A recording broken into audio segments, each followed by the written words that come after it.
What's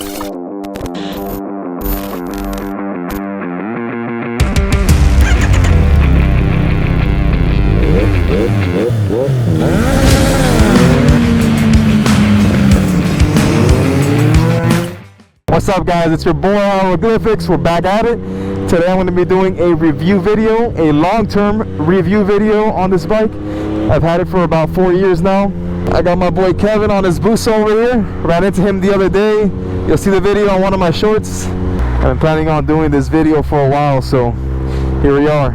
I daily rode this bike for about a year and 4 months. I've done a decent amount of cosmetic changes to it. Yo! You want to turn back around real quick so I can tighten this? These don't have thread inside like the stock ones, so you got to get the little expanding rubber bushings. Oh shit. It's pretty small, bro. Let me see. I think it's fine, bro. Oh, good? Yeah, I think we're good. 5 seconds per big fan. Clutch. It has a little Fire.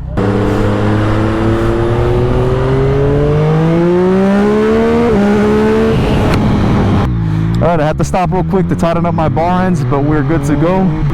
So the bike currently has 17,231 miles, and they've been well spent. I've had fun on this bike. It has a lot of torque. Reliability is impeccable.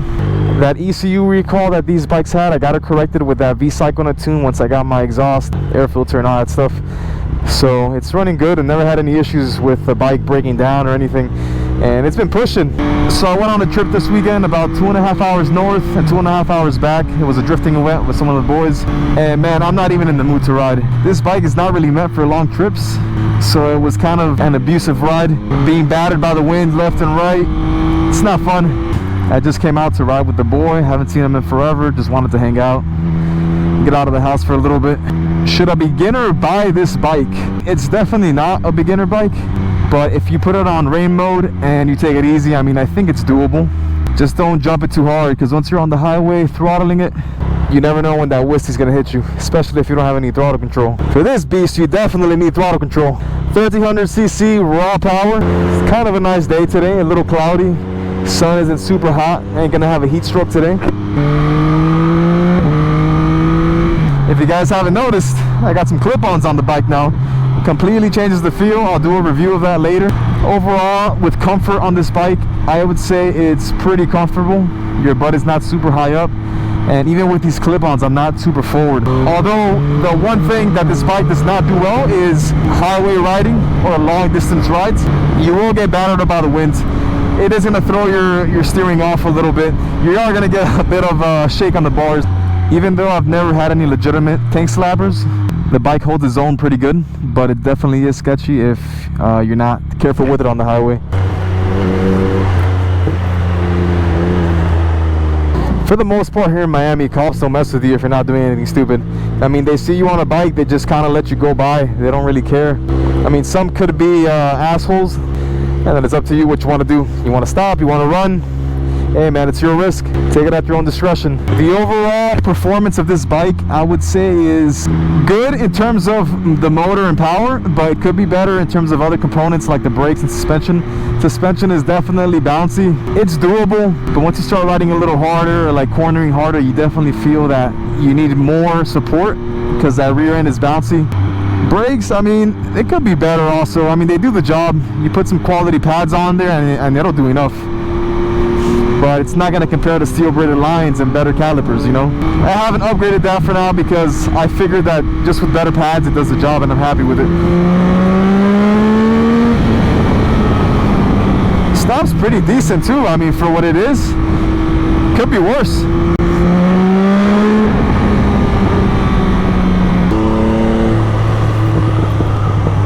In terms of features and technology on this bike, you pretty much have everything you could want. I mean, you have your quick shifter, your auto blip, you have traction control, ABS, slide control, lift control. Just those little creature comforts that make you enjoy the vehicle and, you know, I guess be safe but maybe even also be a better or faster rider. Although it's not needed, people will always argue that, yeah, you don't need all this tech to ride your bike fast, but it's convenient to have. And at the end of the day, you can always turn it off or have it a little less restrictive. So just the fact that the bike has that is nice. Lift control will keep you up from about 0 to, I think I've hit 75 perhaps with one wheel. Shifted into second and third, but it's nice, does the job. I enjoy the electronics of this bike. I will say though, before this bike was tuned, the quick shifter was a little iffy. Sometimes you would miss second gear if you're trying to rev a higher RPM. Other times it'll go in. If not, you would have to click it twice for it to actually get into the gear. But after the tune, I found that it definitely fixed that issue. That's just something to be aware about with this bike stock. I do know the 24 MT-09s do have an upgraded quick shifter. It is their 3rd generation quick shifter for that bike, and I think it is much smoother, which I did get a chance to try it out on my boy's MT-10.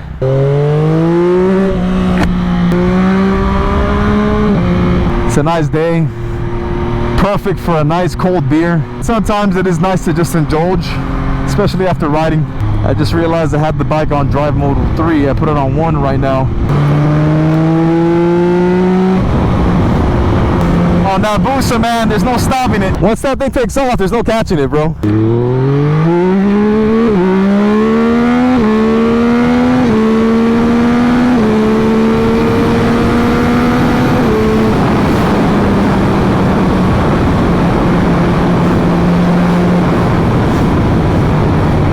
So we're out here near the Everglades, trying to find a little spot to just post up and take some pictures. So overall, this bike is pretty good at what it does, which is going around town, always keeping you within the power band. You always have torque, you always have fun. This bike is meant to hoon around in. It's just meant to give it throttle wherever you are, and that is what makes an MT-09 an MT-09. It is just fun all around. If you want a fun bike, this is the bike that you get. Whoa. Look at that. Matching, okay. All 3 of them. I still occasionally feel like I need a bit more stability from the frame and suspension, but it is what it is. But don't be fooled though, this bike holds its own pretty well. Even on the highway when I'm being blasted with the wind, it stays where I want it to go. You know, I have to let off throttle sometimes when I'm like merging, changing lanes, but it does it. The bike stays planted to the ground and I have not had any issues. It's always fun. That's the reason why I haven't sold it. So if you want an MT-09, I 1000% recommend that you buy one. You won't regret it. So guys, let me know what you would get, an MT-09 or a Busa. An extreme super sport, high speeds, or something quick and fun. That's not to say that one of these isn't fun, but you know, it's just 2 different animals, I guess.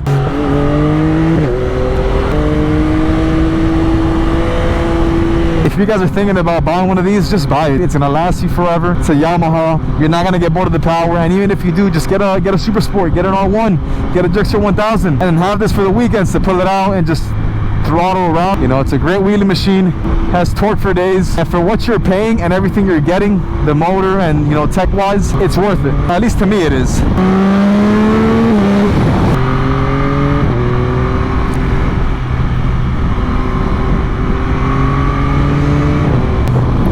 This bike does it good around town. It's nice to cruise around. You got enough passing power. It's very usable. Honestly, if you can, upgrade to the SP. You're gonna get better brakes, better suspension, and it's just gonna make that bike that much more worthwhile. 17,252 miles on this bike. It's always been fun, especially now with the clip-ons. Stay tuned for that video. Guys, thank you so much for watching. Hope you guys enjoyed the video. Stay tuned for the next one. Peace out.